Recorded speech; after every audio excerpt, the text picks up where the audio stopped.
રાજકોટ શહેરમાં અમીન માર્ગ પર આવેલા ધ ફ્રૂટ કાર્ટને આગામી 14 ફેબ્રુઆરીના દિવસે 3 વર્ષ પૂર્ણ થવા જઈ રહ્યા છે.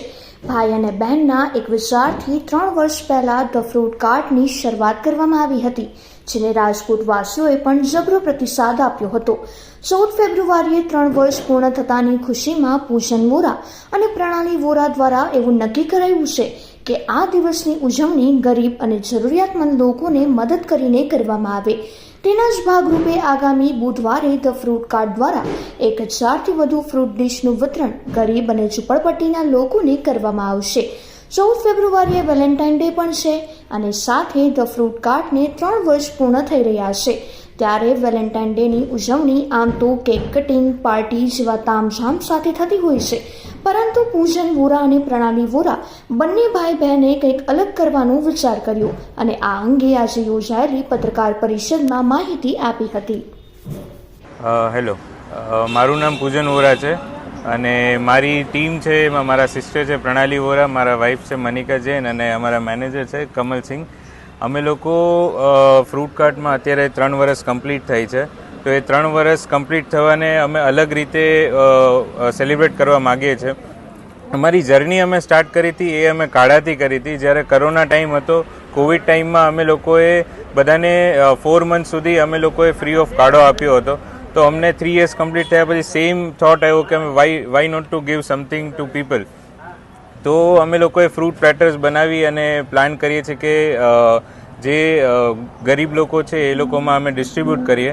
તો 14th ફેબના વેલેન્ટાઇન્સ ડેના દિવસે અમને 3 years કમ્પ્લીટ થાય છે. તો એ દિવસે અમે 1000થી વધારે ફ્રૂટ પ્લેટર્સ બનાવવાના છે. તો મેક્સિમમ લોકો પ્લીઝ અમને જોડાઓ. અમે લોકો ફ્રૂટ પ્લેટર બનાવશું અને એને ડિસ્ટ્રીબ્યુટ કરવાના છે. તો પ્લીઝ તમે ફ્રૂટ કાર્ટ વિઝિટ કરશો. એ દિવસે સવારે 10 વાગ્યાનો પ્લાન છે. તો please come and visit us on that day. So fruit કાર્ટને 14 ફેબ્રુઆરીના 3 years કમ્પ્લીટ થાય છે અને અમારું જે મેઇન પર્પઝ છે ફ્રૂટ પ્લેટર્સ સર્વ કરવાનો, જે ડિસ્ટ્રીબ્યુટ કરવાનો, કે we want to see that smile, કે જે એ લોકોના ચહેરા પર જ્યારે અમે એમને આપશું ત્યારે જે સ્માઇલ છે, મતલબ જે ખાઈને જેટલી ખુશી મળે છે ને એના કરતાં વધારે ખવડાવીને ખુશી મળે, એ જે વાત છે ને એ અમારે ત્યાં પ્રૂવ કરવું છે કે તમે બધા અમારી સાથે જોડાઓ. તમારે લોકોએ અહીંયા ખાલી આવવાનું જ છે. અહીંયા ફ્રૂટ પ્લેટર્સ રેડી હશે, તમે અમારી સાથે આવો ને આપણે બધા સાથે જઈને એ ડિસ્ટ્રીબ્યુટ કરીએ એ લોકોની વચ્ચે. વેલેન્ટાઇન્સ ડેના દિવસે ફ્રૂટ કાર્ટને 3 વર્ષ પૂરા થાય છે. તો અમને લોકોને એવો વિચાર આવ્યો કે કેક કટિંગ અને જે નોર્મલી જે બધા સેલિબ્રેટ કરતા હોય એ તો બધા કરતા જ હોય છે, પણ આપણે કંઈક અલગ કરવું છે. મતલબ કંઈક જે કામ લાગે, જેનાથી કોઈને પ્રેરણા મળે કે નહીં અમે પણ આવું કંઈક કામ કરી શકીએ, અમે પણ અમારું બર્થડેઝ છે, અમારું એનિવર્સરી છે, એ આ રીતે કંઈક અલગ રીતે સેલિબ્રેટ કરી શકીએ. આપણે તો ઓલરેડી રેગ્યુલર કેક કટિંગ કરીને, પાર્ટીઝ કરીને આપણે તો ખુશ હોય જ છે, પણ કંઈક એવું કરીએ કે જેનાથી જેને જરૂરિયાત છે એ લોકોની વચ્ચે કંઈક એમને કંઈક આપી અને આપણે એ લોકોની પણ ખુશી, આપણી ખુશીમાં એ લોકોને પણ આપણે સામેલ કરીએ.